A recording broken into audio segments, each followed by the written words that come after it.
ጥቅል ጎመንን የምታጣፍጡበት ዘዴ ላሳያችሁ ነው። የሚያስፈልጋችሁ ሶሲስ ሶያ፣ ጥቅል ጎመንና ሽንኩርት ብቻ ነው። አንድ እሽግ አንኳሩን ሶሲስ ሶያ በአንድ ኩባያ ቀዝቃዛ ውሃ ለ5 ደቂቃ ያህል ተዘፈዝፉታላችሁ።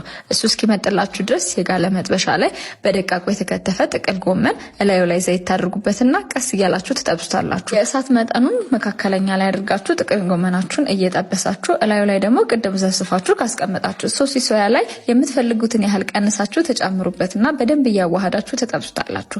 እየበሰለ ሲመጣ እንደዚህ የምታዩትን ጎልደን ብራውን ከለር እየያዘ ይመጣል።